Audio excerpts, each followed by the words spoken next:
Bentornati nel forum. La scorsa settimana si è conclusa qui sul canale la nostra campagna di Symbaroum in collaborazione con The Agency, un'associazione dedita alla promozione del gioco di ruolo qui nella nostra Toscana, ma anche nelle principali fiere italiane. Nel video di oggi faremo sì un excursus sul sistema di questo gioco e le sue tematiche, però se volete farvene un'idea un po' più dettagliata, noi vi consigliamo di recuperarvi i video della nostra suddetta campagna. I link sono tutti qui sotto in descrizione. Parliamo quindi oggi di Symbaroum, gioco di ruolo di Mattias Johnson e Mattias Lilja del 2014, poi revisionato e pubblicato in altre lingue negli anni successivi, edito dalla Free League e pubblicato in italiano da Space Orange 42.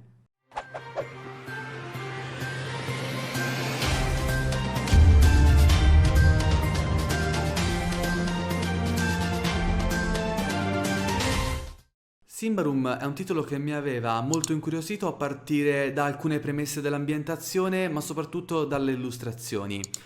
Pur notando una serie di elementi tipici dei giochi di ruolo fantasy, cioè le razze che sono sempre quelle, così come bene o male le classi, gli scontri tra fazioni, eccetera, eccetera, però qualcosa mi stava dicendo che non era un titolo così scontato. Le illustrazioni, in particolare, mi stavano trasmettendo l'idea che il mondo di gioco fosse in qualche modo antico, pericoloso e che sfidarlo non fosse una buona idea. E devo dire che in buona parte ci ho anche azzeccato, però la questione è un po' più complessa, come vedremo. Si tratta di un gioco che, al netto di alcuni difetti e scelte del sistema che non incontrano particolarmente i miei gusti, mi ha comunque lasciato una buona impressione e voglia di rigiocarlo in futuro. Come sempre quindi vediamo prima di tutto l'ambientazione, la creazione del personaggio e il sistema e lasciamo in fondo le considerazioni. Symbaroum è una grande regione che include il regno di Ambria, l'immensa foresta del Davokar e i suoi territori ad ovest. Il nome Symbaroum in particolare era quella di una civiltà molto progredita che dominò l'intera regione fino a un millennio fa, prima di andare incontro alla sua misteriosa rovina, cosa che mi ha fatto molto pensare al mito della caduta di Atlantide, e i cui segreti sono ancora sepolti nel Davokar. Ciò che ci è dato sapere meglio, invece, è la storia più recente riguardante la nascita del regno di Ambria. A sud dei Monti Titani si consumò una guerra tra la regina Corinzia e le orde dei Signori Oscuri. La regina vinse questa guerra, ma per assicurare la sopravvivenza della sua gente fu costretta ad abbandonare le sue terre e cercare rifugio oltre i monti. Qui il riferimento è ovviamente all'esodo biblico, tanto che il manuale intitola la descrizione di queste nuove terre come la terra promessa, per l'appunto. Questo esodo tuttavia non fu senza spargimenti di sangue. Al loro arrivo infatti trovarono molti dei clan barbarici, da molti ritenuti discendenti dell'antica Simbar, che si opposero a quella che di fatto era un'occupazione dei loro territori, ma dovettero comunque arrendersi alla superiorità bellica degli Ambriani. Ok, mantenendo il paragone con l'esodo e la nostra attualità in quell'area geografica, la cosa fa un po' pensare. Il nuovo regno di Ambria prese quindi forma in queste terre, diviso tra casate e fazioni, che come immaginerete controllano diversi aspetti del mondo politico e commerciale, non senza trame e complotti per aumentare il proprio potere. Ciò che contraddistingue la civiltà ambriana, e questo è parte del tema centrale dell'ambientazione che vedremo, è la tracotanza. L'atteggiamento di superiorità degli Ambriani verso i popoli da loro ritenuti barbarici, tra virgolette, e verso la natura si riflette in ogni aspetto della loro società, e mentre ve ne parlo ne approfitto per parlarvi anche delle fazioni. La chiesa del sole di Prios, il solo culto ammesso, sostiene che il dio Prios sia indebolito perché gli umani non si sono occupati delle sue creazioni, ma se lavoreranno sodo, coltiveranno nuovi terreni e raccoglieranno più risorse possibili, Prios tornerà forte. Capiamo bene che si tratta di un dogma al servizio di una mentalità sfruttatrice, una sovrastruttura che giustifichi l'espansionismo ambriano, un Deus Vult di comodo, ecco. Qui ci ho visto un riferimento al processo di cristianizzazione dell'Europa nel suo solo aspetto politico piuttosto che quello spirituale. La chiesa di Prios possiede anche un'ala armata, i Cavalieri del Sole Morente, o Templari, giustamente, e una più di intelligence, i Monaci del Crepuscolo, detti anche Mantelli Neri. Abbiamo poi l'Ordo Magica, l'ordine degli eruditi che studia la magia, bestie magiche, botaniche, eccetera, caratterizzati dal desiderio di accumulare più conoscenza possibile in modo ostinato, e dato questo approccio più materiale che spirituale, spesso entrano in contrasto con la chiesa di Prios, il tema della fede contro la scienza. Entrambi questi approcci ci portano tuttavia al tema centrale che interesserà più da vicino ai giocatori, quello dell'uomo contro la natura, rappresentata dalla foresta del Davokar. Sulla scelta di questo tema l'autore non ha fatto segreto di essersi essersi ispirato a Principessa Mononoke. Infatti, proprio come nel film di Miyazaki, la natura risponde colpo dopo colpo ai tentativi di sfruttamento ambriani, cosa che si concretizza nelle meccaniche delle ombre e della corruzione di cui parleremo dopo nel sistema. Lasciatemi solo aggiungere che nella sezione delle regole per il Game Master, al paragrafo Il ruolo delle ombre, viene riportato testualmente questo: i temi fondamentali di Symbaroum sono il costante desiderio della civilizzazione di domare la natura e la corruzione prodotta dal suo sfruttamento indiscriminato. O, più chiaro di così. Altro elemento connesso a questo tema è quello del patto di ferro. Gli elfi del Davokar infatti sostengono che gli umani hanno lasciato a loro il compito di vigilare sulla foresta, promettendo di non farvi mai più ritorno. Che questo patto sia reale o meno, in realtà dentro il regno di Ambria viene trattato più come una leggenda, atteggiamento che torna molto utile agli ambriani, se ci pensate. Eppure sembra che gli elfi prendano molto seriamente questo patto, dal momento che tendono ad aggredire ogni umano che si spinge troppo dentro la foresta. Infatti, il cuore pulsante delle avventure di Symbaroum riguarda proprio l'esplorazione del Davokar. Con i suoi misteri e i suoi tesori, in molti sono disposti a procurarsi la licenza di esplorazione e avventurarsi al suo interno, per poter fare ritorno ricchi o scoprendo nuove cose utili per la causa ambriana o per la propria, ammesso che facciano ritorno. Elemento interessante è che l'esplorazione della foresta è regolamentata, infatti servirà una licenza. Troveremo tabelle per organizzare e assoldare i membri del gruppo che ci accompagnino nella spedizione. Sono presenti dei veri e propri ranger che pattugliano il limitare del Davokar, che vorranno vedere le nostre licenze nel caso dovessero incontrarci. Quindi non sarà come in Dungeons and Dragons, in cui basta scegliere la quest, per esempio la Gilda degli Avventurieri, e partire a testa bassa. Riguardo i clan barbarici, ne esistevano 13 prima dell'arrivo degli ambriani, ma ora soltanto 11, dal momento che uno si è unito al regno e l'altro è stato completamente distrutto. Tutti questi clan insieme eleggono l'alto capoclan all'interno di Carvosti, e questi non ha tanto il compito di governare, quanto più di mediare fra tutte le dispute e le contese interni ai clan. Date tutte queste tematiche, possiamo passare adesso alla creazione del personaggio, il quale ne avrà a che fare direttamente. Giusto un piccolo appunto prima di continuare. Symbaroum rientra in quella categoria di giochi cosiddetti neotradizionali. Non sono sicuro di avervene già parlato in altri video, quindi perdonatemi questa piccola parentesi. Il termine venne usato per la prima volta da Thomas Arenstan riguardo il suo gioco di ruolo Mutant Year Zero, tra l'altro sempre edito dalla Free League, e il cui sistema praticamente viene usato in quasi tutti i loro titoli, lo Year Zero per l'appunto, anche se non lo troviamo in questo titolo, dicendo che si trattava di un sistema facile da approcciare, con una buona quantità di materiale giocabile come i GDR tradizionali, e che prendeva alcuni elementi dai giochi di ruolo più indie. In questa categoria di giochi, tendenzialmente, il Game Master non lancerà mai dadi, potendosi quindi focalizzare molto meglio sulla storia e sulla scena in corso. Sono invece i giocatori a dover lanciare i dadi per dover compiere le loro azioni o dover in qualche modo reagire alle prove o ai combattimenti magari contro i PNG. I personaggi vengono spesso creati insieme, in collaborazione con il gruppo, in modo da poter risolvere tutte le varie questioni legate appunto alle dinamiche interne del party, e soprattutto ognuno dei nostri personaggi avrà una task da dover risolvere fortemente legata al mondo di gioco. Questo per creare appunto una connessione più forte fra il gruppo e l'ambientazione. Ci sarebbero in realtà molti altri elementi da dover approfondire riguardo a questa tipologia di giochi, ma per il momento tenete a mente questi che vi ho appena descritto e torniamo alla creazione del personaggio. La prima cosa che per l'appunto ci viene chiesta è di scegliere l'obiettivo del nostro singolo personaggio e dell'intero gruppo, quindi l'elemento Neotrad che viene fuori. In Symbaroum, quelle che in Dungeons and Dragons chiameremmo le classi, qui invece sono gli archetipi, ma a differenza di queste sono un po' più elastici. Possiamo scegliere se interpretare un guerriero, un mistico o un furfante, ma non troveremmo delle tabelle con degli step obbligatori, per esempio al primo livello queste abilità, al secondo livello quest'altre. Qui possiamo scegliere che tipo di guerriero, mistico o furfante voler interpretare. Nel caso del guerriero possiamo scegliere se interpretare magari un duellante, un mercenario o un berserker. Nel caso del mistico possiamo essere uno stregone, un necromante o magari un teurgo della chiesa di Prios. Viene da sé che questa elasticità vi dà modo di poter scegliere lo stesso archetipo all'interno del gruppo e poterlo differenziare a vostro piacimento. Quindi magari avete preso 2 volte l'archetipo guerriero, ma uno è più simile a un paladino, l'altro a un barbaro. La scelta dell'archetipo influenzerà la distribuzione di punti negli attributi, che in Dungeons and Dragons sarebbero l'equivalente delle caratteristiche, che sono al centro della meccanica di Symbaroum, ma anche questa la vediamo più avanti nel sistema. Gli attributi sono astuzia, attenzione, cioè la consapevolezza e i sensi del nostro personaggio, furtività, persuasione, precisione, rapidità che ci servirà anche per l'iniziativa, tenacia e vigore. Scegliamo dunque la razza del nostro personaggio, dal semplice umano o magari il changeling, l'orco o il goblin.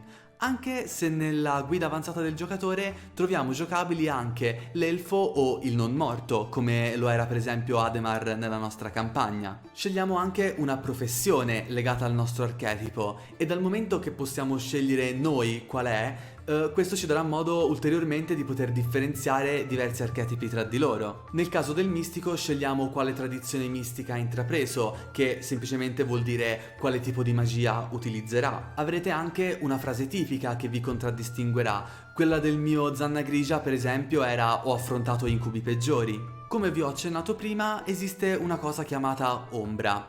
Ogni personaggio emana una sorta di aura naturale che agli occhi di chi è in grado di vederla, questa apparirà più tendente a colori metallici nel caso sia vicino all'ambiente civilizzato, oppure più tendente a colori come il verde se invece è ha un animo più predisposto a un ambiente selvaggio, quindi magari verso la foresta o il mondo naturale in generale. Vi ho anche nominato la corruzione. Ebbene, quando il vostro personaggio subirà appunto questa corruzione, magari un mistico quando fa uso dei suoi poteri magici, la vostra ombra tenderà a tingersi sempre più di nero, con tutte le conseguenze del caso.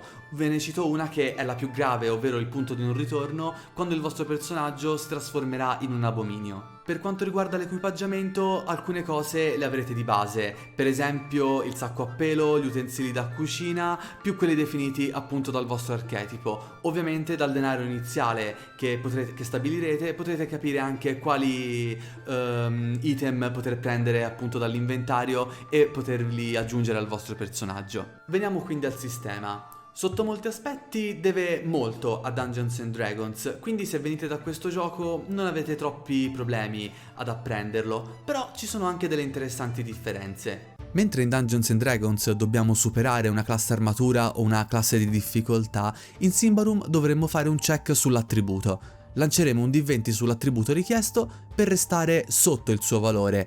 Se per esempio mi venisse chiesta una prova di vigore e io ho 15, dovrò fare da 1 a 15 per superarla. Nel caso però ci sia un'opposizione, il mio attributo verrà modificato.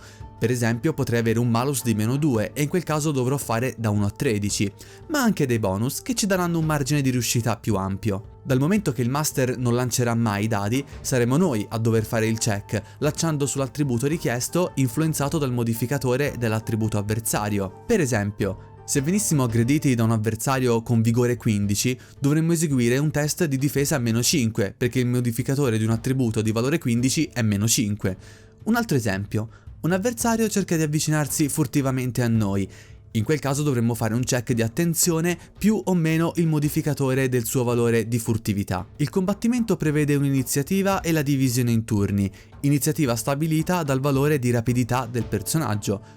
Potremo compiere un'azione di combattimento e un'azione di movimento, proprio come in Dungeons and Dragons, in cui avremo la meccanica delle reazioni per rispondere ad altre azioni e gli attacchi gratuiti in determinate circostanze. I nostri punti ferita sono stabiliti dalla resistenza, che sarà pari al nostro punteggio di vigore, altrimenti avremo 10 come valore standard. Come detto prima, se veniamo attaccati dovremmo fare un check sul valore della nostra difesa, e nel caso venissimo colpiti e indossassimo un'armatura, essa ridurrà il danno pari al suo dado. Una col D4 ci consentirà di ridurre minimo 1, massimo 4 danni. Senza voler scendere troppo nei dettagli del combattimento, perché ci sarebbe molto da dire dal momento che riprende molto di Dungeons and Dragons, Sappiate però che a differenza di quest'ultimo l'esperienza sarà più pericolosa e la possibilità di perdere il vostro personaggio sarà piuttosto alta, tanto che Diego, il nostro master nella campagna, ha scelto di farcelo giocare usando un approccio un po' più old school, che devo ammettere si è sposato perfettamente col tipo di ambientazione. Riguardo l'avanzamento del personaggio, questo avverrà tramite punti esperienza, che ci serviranno per poter acquistare o aumentare il livello delle abilità.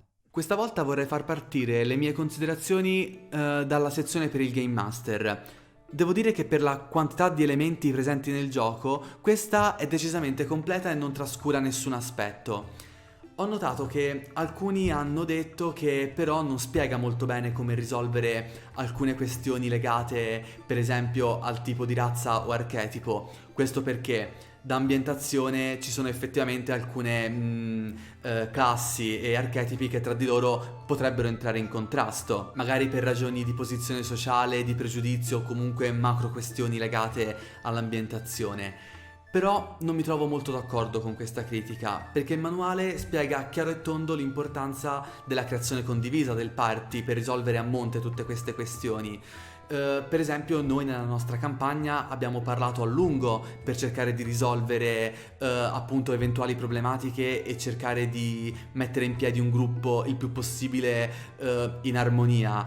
Una questione che per esempio è stata una bella sfida, ma è stato anche quello il bello di giocare, era la presenza di un non morto all'interno del party. Si tratta di un titolo che a mio avviso sfrutta il genere fantasy e gli elementi più riconoscibili di Dungeons and Dragons per poter veicolare un messaggio più profondo. Da un lato abbiamo le tematiche dello sfruttamento della natura, quindi quelle, passatemi il termine, un po' più ambientaliste, a cui si collegano l'eccessivo dogmatismo della chiesa di Prios, la voglia di conoscenza dell'ordo magica o l'ambizione ambriana di espansione e controllo dei territori. Una cosa che abbiamo cercato di rendere palese nella nostra campagna è l'impatto di tutte queste tematiche e le scelte morali che comporteranno per i vostri personaggi, perché questi, volenti o nolenti, ci si ritroveranno comunque ad avere a che fare. Questo non per dire che in Dungeons and Dragons non sia possibile affrontarle, però qui sono parte integrante del mondo di gioco, quindi in un modo o nell'altro le affronterete lo stesso. Il sistema è decisamente di facile apprendimento e strizza molto l'occhio a Dungeons and Dragons, pur semplificandone a mio avviso alcuni aspetti, per esempio gli incantesimi, non avremo liste lunghissime, e ho molto apprezzato anche la possibilità in creazione del personaggio di poter avere una creazione appunto molto elastica, di poter scegliere noi che tipo di archetipo, dove indirizzare il nostro archetipo, così anche come l'avanzamento del personaggio, in cui i punti esperienza ci serviranno appunto per acquistare o potenziare altre abilità. Il sistema di combattimento forse è l'unica cosa che mi è piaciuto un po' meno, forse perché deve molto a Dungeons and Dragons e ne si porta dietro alcuni suoi difetti. Ora, primo, non che non mi piaccia il sistema di Dungeons and Dragons, e qui devo dire che in linea di massima è decisamente un po' più veloce rispetto a questo titolo. Ora non fatevi ingannare da quello che avete visto nella nostra campagna, che sembra il tutto molto veloce, però è stata editata, in realtà anche lì abbiamo dovuto ogni tanto fermarci e capire come comportarci tra di noi. Riguardo all'impaginazione e la grafica, per me è da 9 su 10, in particolare le illustrazioni di Martin Bergstrom riflettono perfettamente la cupezza, l'atmosfera e la serietà di questo gioco. L'autore tra l'altro ritorna con la Free League con le illustrazioni della seconda edizione del gioco di ruolo dell'Unico Anello. Ora, volevo concludere qui il video, ma prima volevo fare un piccolo commento su una cosa avvenuta, se non sbaglio, intorno ad aprile, non vorrei sbagliarmi, ovvero che la Free League ha lanciato il Kickstarter della nuova edizione di Symbaroum, col sistema però adattato a Dungeons and Dragons quinta edizione, che si intitolerà, se non sbaglio, The Ruins of Symbaroum. Il fatto è che io non mi trovo molto d'accordo con questa operazione per una serie di motivi che potete in realtà benissimo immaginare. Da un lato è vero, c'è un motivo per cui D&D è il gioco di ruolo più grande al mondo, è il più famoso e il più giocato, quindi adattare Symbaroum a questo sistema sicuramente consentirà al gioco di essere conosciuto da un bacino di pubblico molto più ampio. Questo però a mio avviso ha anche quell'effetto collaterale di impigrire un po' il pubblico. Io sono più della scuola di pensiero che bisogna conoscere più giochi possibili. Ve ne avevo parlato anche in un vecchio video qui sul canale, ovvero Dungeons and Dragons è una comfort zone, si intitolava così se non sbaglio, che appunto criticavo il fatto che alcuni giocatori spesso non escono da quella comfort zone di giochi, dei loro giochi preferiti. Secondo me con questa operazione non si fa altro che stimolare questo fenomeno. Dal mio punto di vista, già il fatto che Symbaroum deve molto a Dungeons and Dragons come sistema era sufficiente, basta semplicemente far conoscere di più questo gioco e sono sicuro che i giocatori di D&D lo apprezzerebbero già molto di base. Però c'è da dire che anche la Free League, dato il successo che ha avuto il Kickstarter, ha saputo fare una scelta da un certo punto di vista a loro molto conveniente. Perdonatemi questa ultima digressione, mi interessa tuttavia sapere la vostra opinione in merito e poterci confrontare eventualmente su questo tema in particolare. Io come al solito vi ringrazio di avermi seguito fino a qui, se questo video vi è piaciuto vi invito a iscrivervi al canale se non l'avete ancora fatto e di seguirci su tutti i nostri social, sulla pagina Facebook, sul nostro profilo Instagram e se volete di unirvi, vi invito anche a unirvi al nostro gruppo Telegram dove possiamo fare qualche chiacchiera più in tempo reale sul mondo del gioco di ruolo. Daniele, dal forum Sententiam, chiudo.